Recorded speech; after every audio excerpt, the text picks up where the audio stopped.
Throughout the world, CIPS qualifications are recognized as driving leading-edge thinking and professionalism in procurement and supply. What would you say to someone who is considering starting their CIPS qualifications journey? It has been an absolute leapfrog in terms of my career, because when you are in a job in commercial, the only experience that you can get is the job that you're doing.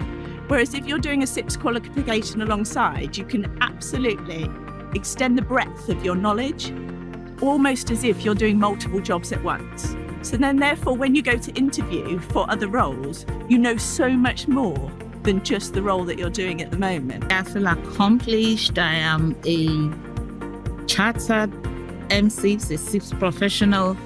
I feel that I have a lot to bring to the table now, a lot of knowledge, a lot of expertise, a lot of skills, and I'm ready to just embrace the whole world of procurement. CIPS is an amazing qualification to be had, because CIPS puts all the jigsaw puzzles in the right places, closes all the gaps you might have, and sets a standard. Getting to this point has been amazing. I've learned a lot. I've been able to use my knowledge already with what I have and apply it to my work. I've been a trusted advisor within my team and also the wider business, and it's given me the confidence to know exactly what I'm talking about and also connect locally with within the network. 90% of our members and clients agree that CIPS qualifications are valuable for career advancement. If you're looking for innovative and progressive qualifications to help you on your journey to becoming a respected professional, you've come to the right place. Our qualifications are recognized globally with built-in career paths to support your journey right from the start all the way through to becoming MCIPS. Start as any one of our 3 entry-level qualifications. The level you start at will depend on your experience and job role. Study your way from anywhere. Our global study centres and self-study options mean your learning opportunities are truly flexible. So, why study to become MCIPS? One very good reason is you could be earning on average 59% more, and you're more likely to stand out to recruiters and employers with MCIPS accreditation. Our globally recognised qualifications certify the essential knowledge necessary to practice procurement and supply chain management at all levels. Your work experience and knowledge will earn you the much sought-after letters MCIPS. Are you interested in becoming professionally qualified in procurement and supply? To find out where to start your journey, visit cips.org/qualifications to find out how.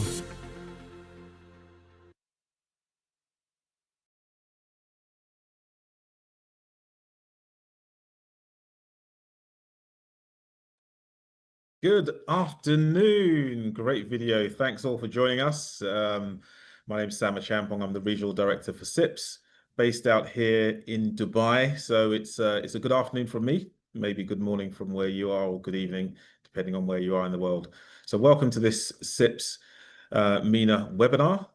The subject today is Agentic AI, something that I hear countless times in conferences I'm in and conversations, and what is Agentic AI going to do, and what is it doing currently to impact our business? What's the potential? What are the use cases? These are all the kind of subjects we're going to discuss today, and we have a great guest speaker, Nico Bac, who I'm going to bring in a second. But Nico is an expert at these things, and he's going to share some of his knowledge and also, between us, answer any questions that people have around Agentic AI or AI in general, around use cases in procurement and supply chain. Now, this is an open forum. That's the important thing about this hour. So really, I do encourage people, if you do have any questions, pop them in the chat. If you're on Zoom, stick them in the Zoom Q&A button. If you're on one of our live channels such as LinkedIn, put it in the chat, and we'll make sure we address those questions as we go given the time limitations we have. So Nico's profile is on the screen, so hopefully you've had a chance to have a quick look. I'm not going to read through it. What I'm going to do instead is just introduce Nico, and he can tell us a little bit about himself and maybe start to give us a few anecdotes or some knowledge on what exactly is Agentic AI and how does it benefit us in procurement. So Nico, over to you. Tell us a little bit about the subject. That's very good, very good. So let me put my camera on as well, or that's something that I think the host needs to do. So, but you can hear me okay, right, Sam?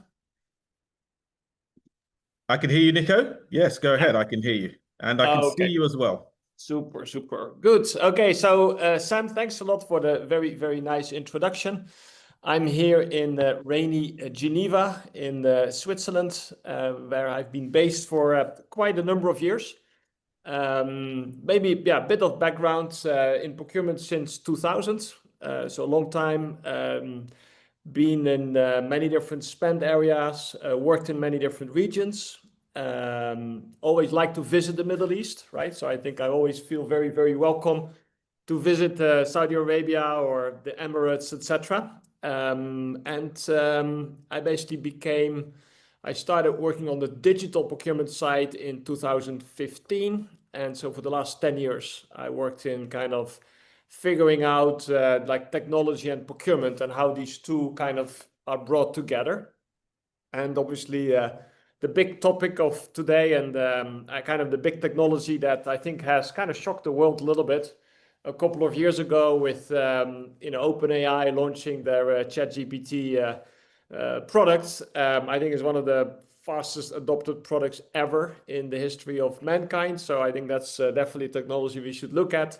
And technology, I mean, procurement can really do with technology, right? So I think we have a lot of complexity to manage, I think without good technology, we kind of we become a little bit lost, right? I don't think we can deliver to the business value if we don't have technology. So I think adopting technology, understanding technology is a real game changer for procurement, and I think it's really a differentiator. So I think the talent we have in procurement with like qualifications like CIPS is offering, as well as the technology that we use in procurement, to me, those are the two things.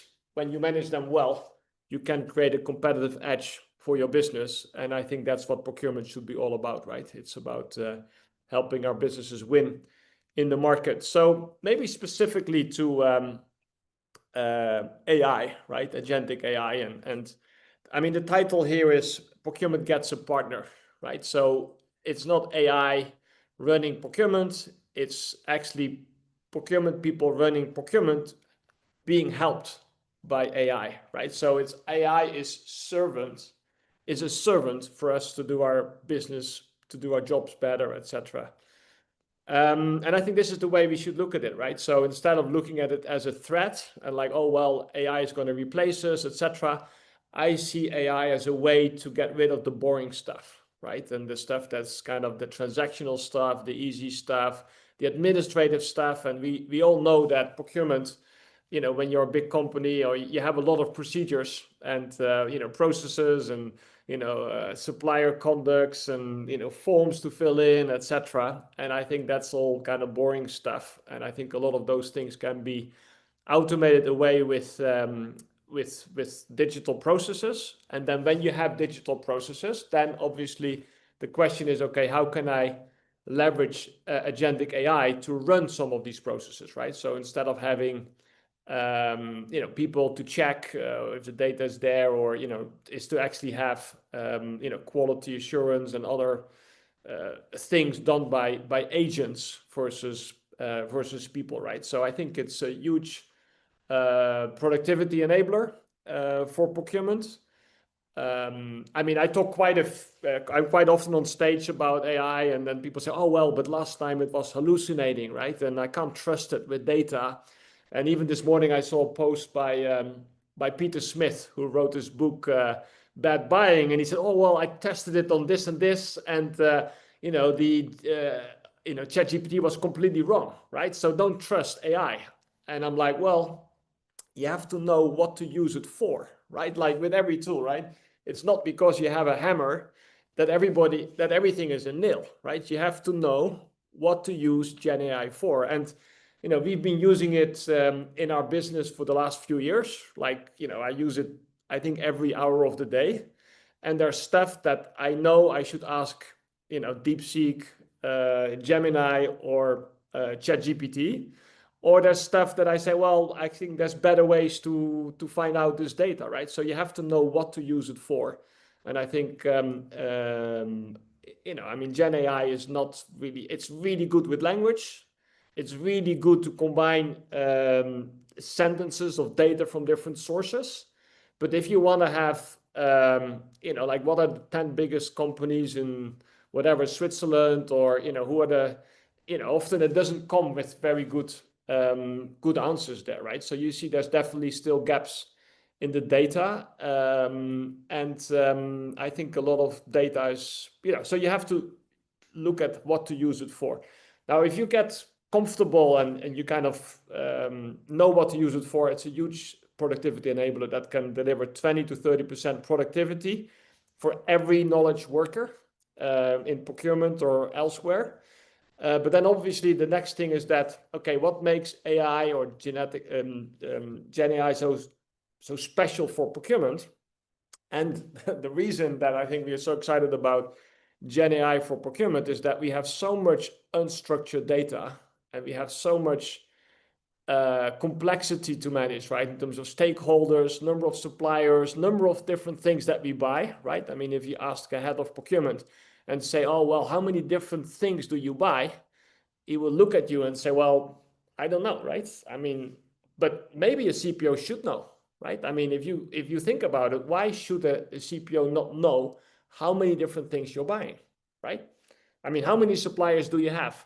A CPO should know that, right? So I think the key here is that you need to move to digital processes with your suppliers, right? So that means that when you ask quotes, you don't ask it through email and say, I'll fill in the spreadsheet, and, the buyer then compares the options and comes with some kind of recommendation.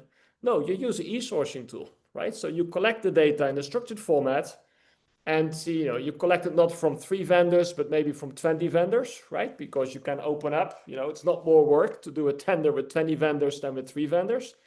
And, you get a lot more information. And then you use these e-sourcing platforms to basically build like a knowledge management system for procurement.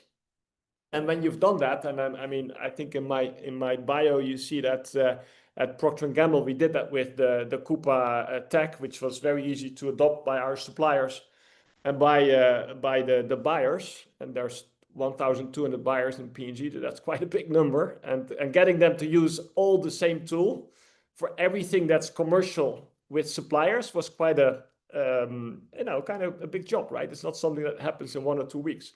It happens. It takes time. But when you're there and you get to doing 30,000 e-sourcing events a year, obviously that's a huge treasure trove, because any price that's delivered to any buyer anywhere in the globe is in the same platform, right? So if I want to know, warehouse racking prices in India versus China versus the US versus Italy, or, then I can see that, right? Because I just search in this massive repository, and I can find insights.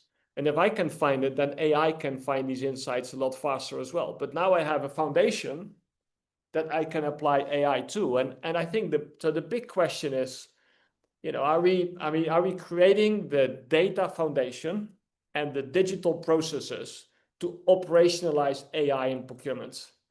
And I think a lot of people have to admit that not yet, right? That not yet. We are thinking about it, but we haven't really understood the full benefits, and therefore we kind of wait and see. And I think it's something that we can't do on our own as procurement. It's something that we have to do together with our IT partners and our colleagues in IT. I mean, hopefully they have a bit of time left after doing some big ERP implementations like S/4HANA and all this stuff, because that's not really where the innovation is, right? It's for IT, innovation is to work with the business to solve business problems in procurement or sales or all the different areas that the business is active in. So that's what I wanted to share. I think I really encourage everybody to open up and ask questions. Maybe back to you, Sam, in terms of agentic AI in the Middle East. What's kind of playing? Are people using it day to day? You see adoption, and are people really able to operationalize it as part of the procurement workflows yet, or not yet? It's a great question, Nico. And I'd like to answer that on behalf of everyone who's listening. But at some point, I'm going to throw it out to the audience to answer that. But let me just actually address where you started. So I think you said, are people using it? So while we're having people think about that for a second, can you just talk to us about how indeed it can be used? Because in some ways, AI even now can be seen as a bit of a hype. So people say we're going to implement AI, but what are they actually going to implement? What do they need it for? So perhaps you can give us some use cases, and then we can kind of evaluate whether there is an end-to-end procurement and supply chain use case for AI across the board. Because yes, I do know, and I have seen implementations of AI in category management, for example, and risk management. So perhaps give us some real life examples of how people have implemented AI within their procurement and supply chain workflow and increased efficiency, or how they can increase efficiency. And I guess, and obviously it's a long question, but going one step further, what is this agentic AI? Is it a step change at a point where people don't yet know what AI is? And if it is a step change, what are these agents doing? Yeah. Okay, so I go back to when we created this digital, kind of full adoption of the e-sourcing tool, right? That allowed us to say, well, we moved from 150 e-sourcing events to 30,000 e-sourcing events, right? So it was part of the P2P workflow, right? If somebody wants something in the business and there was not an identified supplier, then basically we said, okay, let's create a small sourcing event and let's figure out what suppliers have to offer. When we had that up and running, it was part of the P2P workflow. We said, okay, well, why does a human being need to think about what suppliers to use for that specific request, right? So we said, okay, well, why don't we make a list of pre-qualified suppliers per commodity per site, right? And there's 140 manufacturing sites. So if you think about, putting, pre-qualified suppliers per commodity per site, that's a lot of spreadsheets basically, right? That's a lot of data. And then we looked at, okay, what are the suppliers that were providing scaffolding services or electrical services, or, some of these, common things that manufacturing sites need. And can we just say, well, we have 5 suppliers that we ask for a quote, and we call them category lists. So we figured it out, and we said, well, if we have category lists, then a robot picks, looks at the commodity, decides, okay, here are the 5 suppliers that can deliver that. So the 30,000 e-sourcing events, 15,000 were done by a robot. Okay, so it was basically Blue Prism, which is RPA, robotic process automation, embedded within the e-sourcing platform and fed with the category lists. So 15,000 of the 30,000 were automated and no touch, right? That's not yet agentic AI, okay? Because, it's basically rule-based AI that, executes tasks that normally buyers would do. But you see the level of automation that you get to by just a digital process. And then the next step, okay, so now the supplier doesn't know if this is a robot that generates the RFP or if it's a buyer that generates the RFP, right? Because for the supplier, it's exactly the same view. So I think that's a good example of a high level of automation for something like tail spend. And the amount of data that you gather with these type of processes is immense. And then you can use that to do the kind of benchmarking and say, well, I put like ChatGPT within all that procurement data. And I say, well, what's the best place to buy forklift trucks, right? And then it says, well, I mean, last time you bought forklift trucks, you bought them in these 7 locations, you paid this much for a Toyota forklift truck in India and this much. So now all that data can then go and talk to you, right? But then you have to embed OpenAI type of tech or DeepSeek or whatever you're comfortable using onto your data. And then instead of having to be a data scientist to figure out where to buy what, actually you basically apply OpenAI. And we have done that. I mean, I mentioned the name of the company. It's a company from Munich.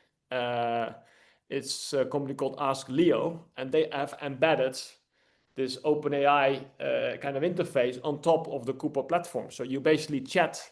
A casual user goes in and say, okay, I need to buy office chairs for location Y. Is there a contract? Where should I look? And then the Agentic AI is going to say, well, last time you bought them in this location was this, and you paid this much. But I see that you've also bought them in these locations at price Y. So therefore, I suggest you do this and this, right? And a human will never be able to go through so much data as LLM can, right? So I mean, but if you don't have the foundation, then you're going to run behind, right? You're going to use it as well for supplier discovery, or you're going to do. But if it's not embedded within the work process, I think you miss a big part of the opportunity. So the benefits of AI are in effect, using the machine, let's call it the machine, to do that heavy lifting, to do the analysis, and giving you the I guess the refreshed data to make the decision. So I think that there's a lot we're outsourcing here to the process or to artificial intelligence, but it's aiding and abetting the decision-making process as opposed to making arbitrary decisions, which it can do in transactional scenarios, I'm sure, where we can entrust some tail-end spend decisions to be made. But actually, it's doing that heavy lifting. But what you're saying is that there's an important first step to that, is that AI is not going to be successful unless you've built the ecosystem for it to be successful. So, cliches about garbage in, garbage out, all that kind of stuff. But yeah, so you need to have actually built the data systems for your AI internally to be able to look at your previous spend, look at your previous suppliers, and the more structured or I guess intelligent that data is, the more you can trust it, I guess, in helping you to make those decisions. Yeah. I mean, you say the more intelligent that data is, I think the more correct that data is, and the most broad, right? So you see, like, I mean, if you think a little bit about what's happening in the world, right, with more and more data, right, more and more data. So buyers are not looking for more and more data. They're looking for more insights, right? So they're looking for companies that can turn data into insights. And that's, there's plenty of companies outside, right, who basically help, turn data into insights for buyers. But the first thing is that you should use your own data to get the full insights. And I think there's a stat that says companies use 10% of the data that they have, right? So instead of thinking about buying more data around the whatever sustainability of suppliers or financial health of suppliers, etc., which costs money, right? I mean, all this data costs money. I think the first step is to make sure that all the data that you have internally and that you have collected over the years, that you turn it into insights to make better decisions. And if you look at, I mean, there's companies that their entire business model is around that, and not in the procurement space. But you look at the company like Palantir, right? They do this for, huge government agencies, etc. And I mean, their whole business model is around turning data into insights that the C-suite uses to make better decisions. And, we don't have a Palantir of procurement, but, there will be coming up coming up soon, right? Because the tech is there. People that use the tech are not always the procurement people, right? So they need some help with, some engineers and data scientists, etc., to look at the insights. But if you think about, questions like what percentage of the supplier business is ours, right? That's simple. It's like, well, we know the turnover of the company, we know how much money we spend with them. Should we have an alert if we're more than 20% of the business of the supplier? And I think, yes, we probably should have an alert, right? Because, but I don't think many, procurement dashboards show this type of data yet. So I think we have a long way to go. Huge business opportunity you just opened up there. I can see people jumping on that. But just going back to that, I'm going to look at some of the questions and I'm going to address them in I guess the relevance to what you're saying. But there is a question that says, can agentic AI work on very unstructured data? And how does that work? Yeah. So I have a soft spot for spend analytics. Okay, for dashboards and kind of helping companies. And I was like helping a company with customer success in terms of how do we make our customers successful? How do they measure success when it comes to procurement analytics or spend analytics?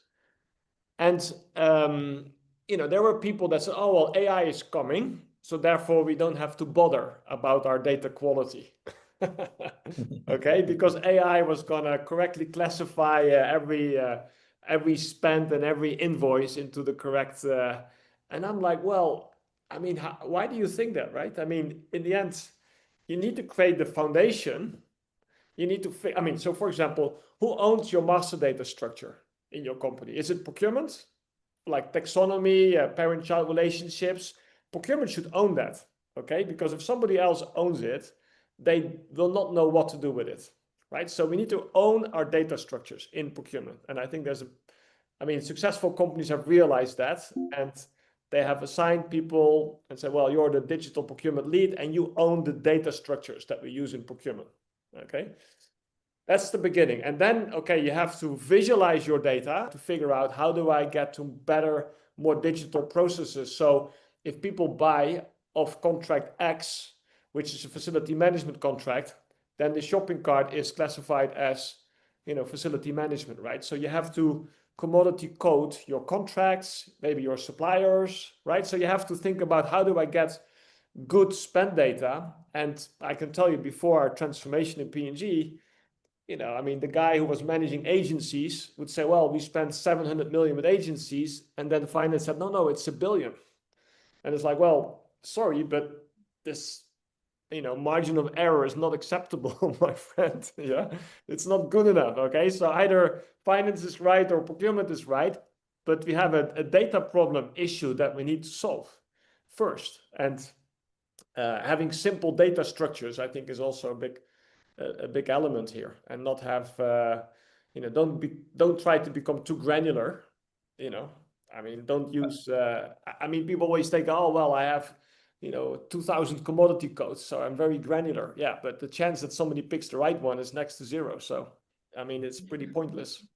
It sounds like it's obvious, but it maybe isn't as obvious as it sounds. But one of the questions that that's come into the chat, which is very relevant here, is if what you're saying is correct, in other words, you need to build up this minimum data for AI to be effective, then what is there a minimum data dimension is the question where an agentic AI investment would be helpful? Obviously a spend cube is the absolute minimum, right? So what do we buy? Who buys?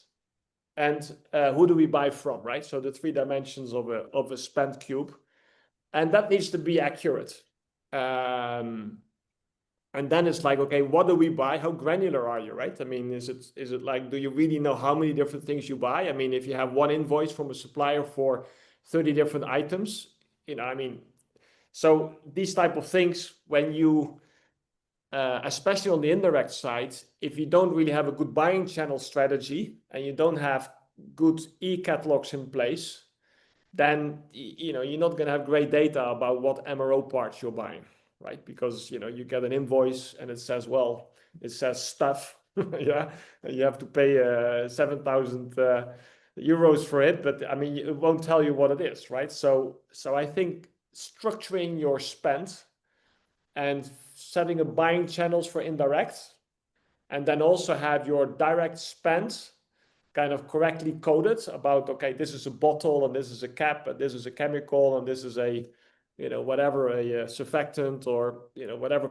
So you have to own the commodity structure, right? So, and I think that a lot of buyers are staying away from this like transactional side, and they prefer working on the big deals with the big suppliers because it's more sexy. But at the same time, they don't get ready for AI to basically outperform competition, right? Because I really do think, or technology in general, right? I mean, we call everything AI at the moment, but the example I shared about 15,000 e-sourcing events done autonomously by robots, that was not AI, okay? That was, hard work with, kind of list of suppliers that were pre-qualified per commodity per site. So that's where you have to start. And you need good support from your either P2P organization or IT organization to help you in the journey. Because a buyer, and I've been a buyer for, I'm an engineer, so I do have some technical skills, but a buyer doesn't tend, to be the greatest data scientist, right? So, and I mean, we did hire, I hired the first data scientist into P&G, for example, right, 2017. And it was first like creating the dashboards and basically fixing the data problems. And a lot of it was around data structures. So own that, take ownership of those elements. Great answer. So if we assume now we've set up the environment, the correct ecosystem to have valuable base data, we've then implemented AI in its various forms. So now AI is working quite well for us. And one of the questions that came in is saying, so in that case, now we get to that point where we are using AI or we want to, but how can procurement leaders, the guy or the girl at the top of the procurement tree, how can they build trust in agentic AI systems without losing the human judgment that's so critical to decision making? What's your view on that? Mm-hmm. Yeah. Well, I think it starts with humans. Okay, so let's not fool ourselves, and I think that's a good thing, right? I mean, this is, this technology is here is to help humans, right? Is help humans do better jobs, help humans to create more impact, get rid of the boring stuff, etc. Right? So it starts with humans, and I mean, it's how will AI help you is the question, right? So, but the humans have to also be open and curious to play around with. I mean, first play around to understand the power of this new technology and what to use it for, right? And often it's better to, I mean, if you want to embed it within the procurement process, you need to create structure. You need to create a team that's multifunctional, multi-skilled. And maybe with some advisory from outside and to kind of figure out, okay, well, this is what we have in terms of data and automation and how do we really take advantage of these new technologies. So yeah, it starts with humans. But what I mean, recently I was talking to a tech company and they said, oh, we're creating AI employees for procurement. I was like, wow, that's interesting.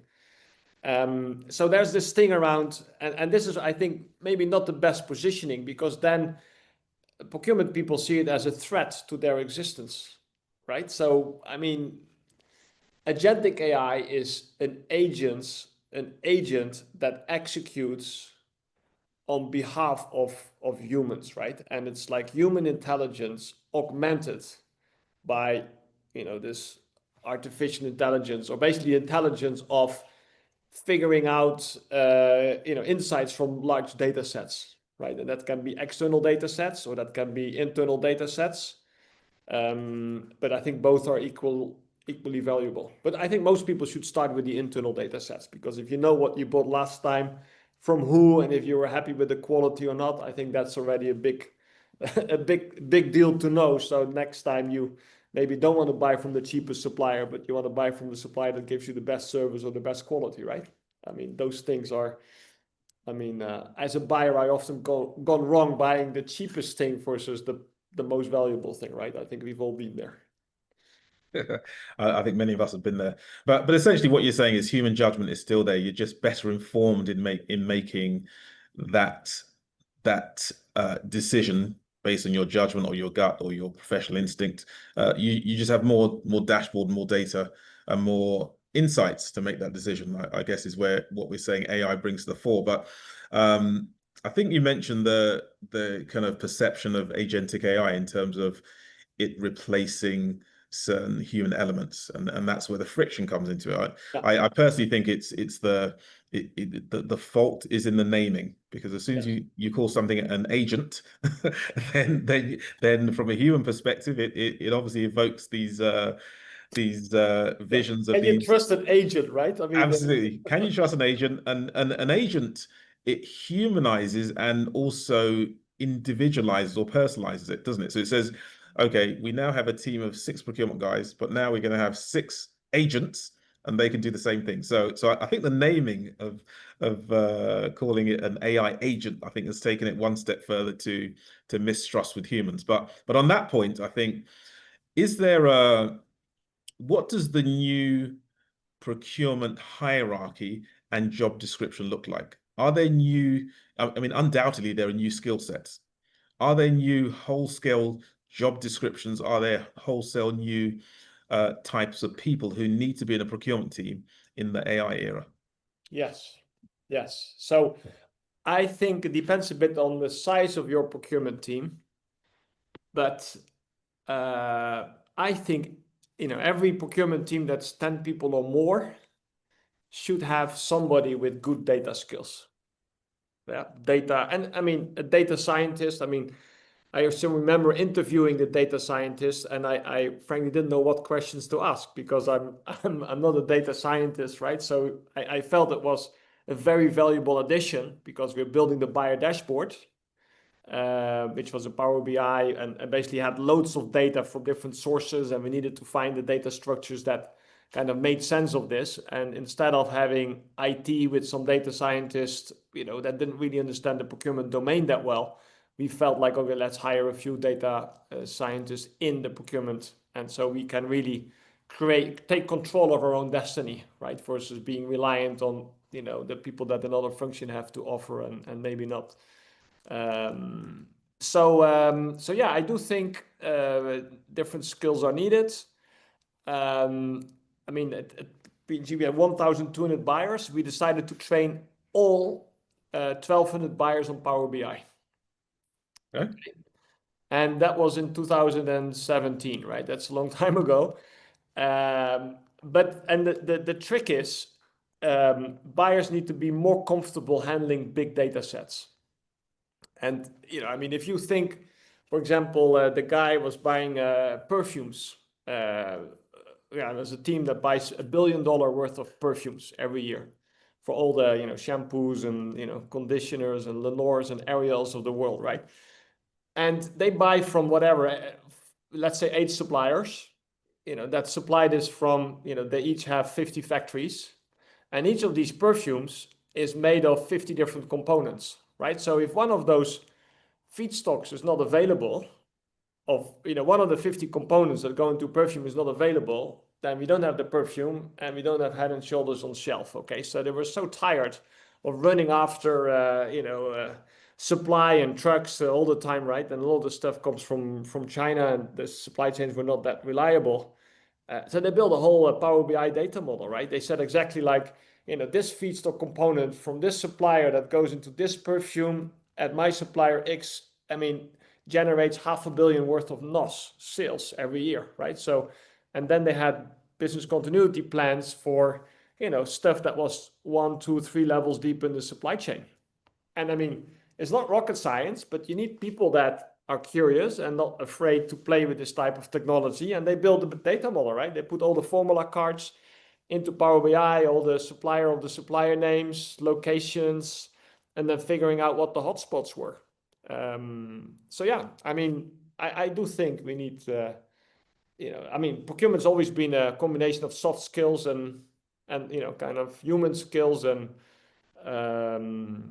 data skills, and I think both are super important. So I don't think this really switches, because I do think our human skills are still need some nurturing sometimes. So I think we can get better on the humans, on the soft skills as well as the hard skills. So.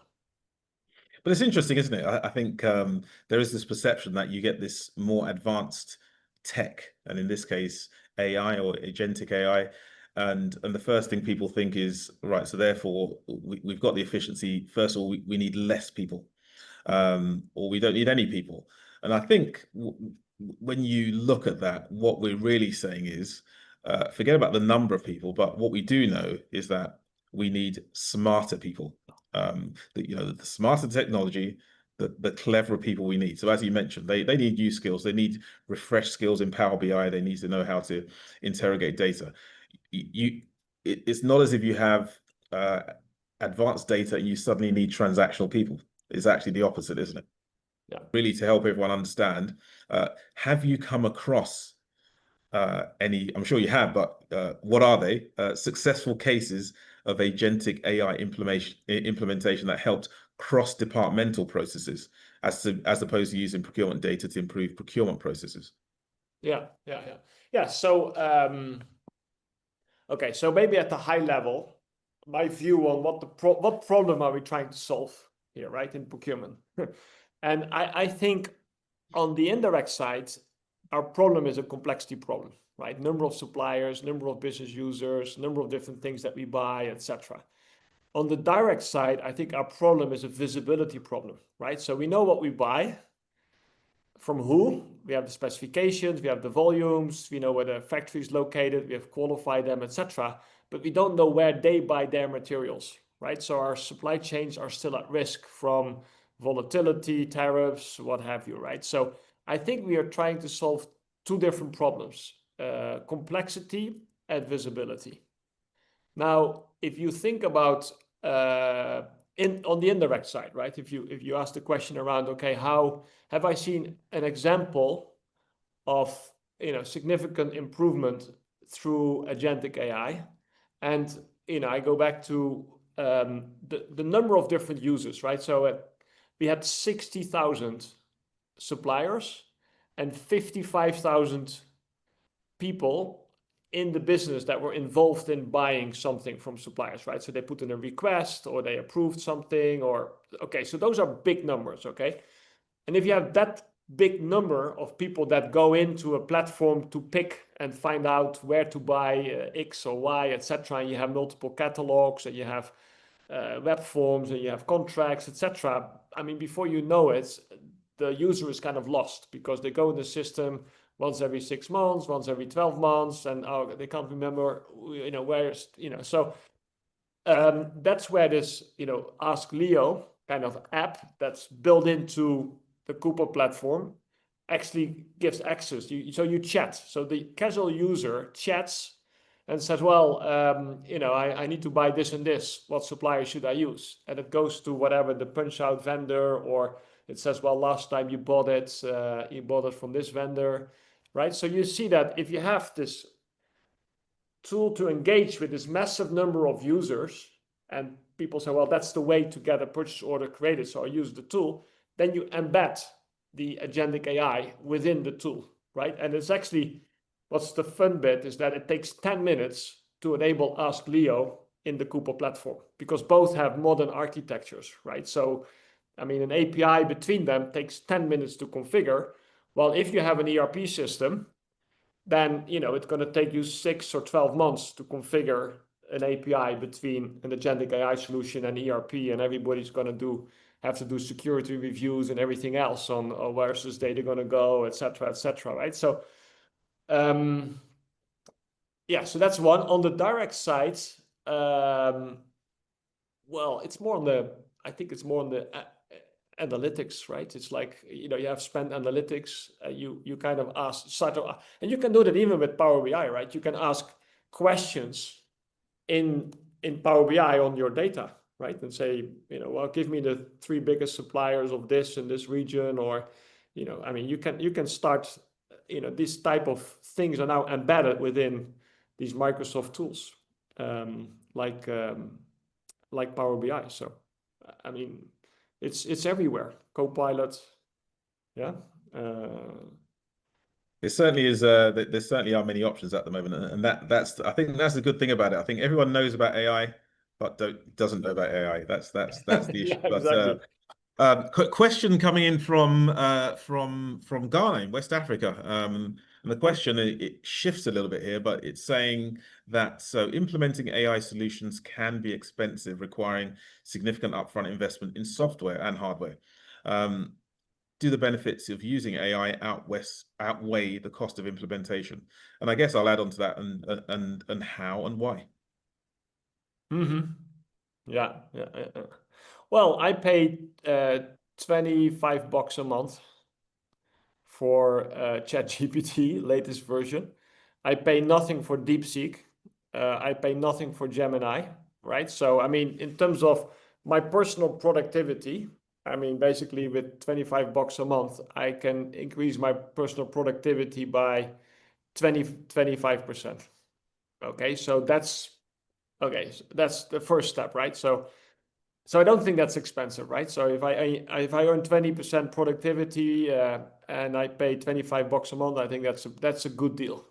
I think that obviously we're talking at enterprise level, but I know you're taking it down to your level. But so I guess give some ideas of how you're optimizing efficiency, because that may be something that we can visualize up at a company level. Yeah, and then okay, so I understand. So at the operationalizing AI within the procurement process, right? And then the cost of doing that. I mean, it's a good question. I have to say that. I mean, as you say, we're all learning here, and I'm not gonna make it up, Sam. So I have never. I know companies that made Copilot available to all procurement employees and had to pay a massive bill for that.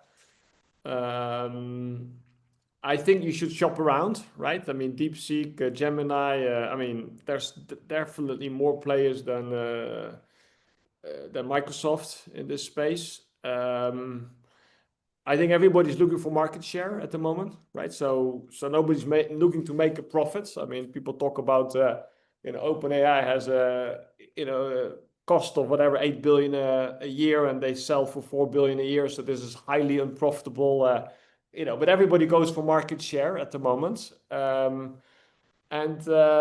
just talk to 8-10 different vendors instead of maybe just the 2 or 3 like the Googles and Microsofts and OpenAIs of the world. So I'm pretty sure that when you talk to those, and IT is part of this, right? Because I mean, a lot of it is, do you want your data to end up on servers? I mean, is this a reputable company or not? I mean, there's definitely risks involved, right? Because I mean, you feed your company data into an LLM model that needs to be secure, and so I wouldn't work with everyone, but I would definitely look beyond the 3 or 4 most established names.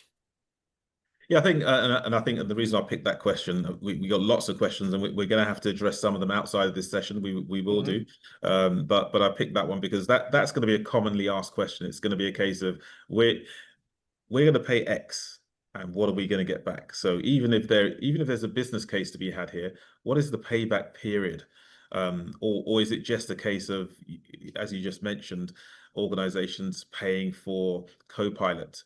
And not expecting a return, not expecting a tangible return, almost possibly making employees' lives easier, but not expecting an efficiency reduction. So, for example, they're not saying we're going to give 10 of our team Copilot, but after 2 years we're going to prove the efficiencies, and we're going to lose 2 of those members of staff because the remaining 8 can do the job.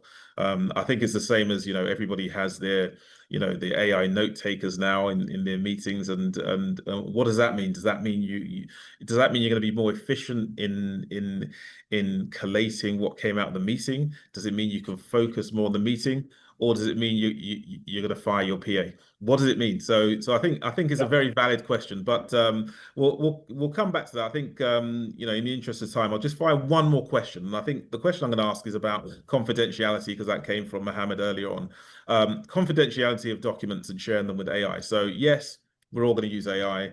We're gonna put data in, we're going to extract data, and we're going to ask AI to give us some insights. But how does confidentiality sit? How much can we trust our data? Yeah.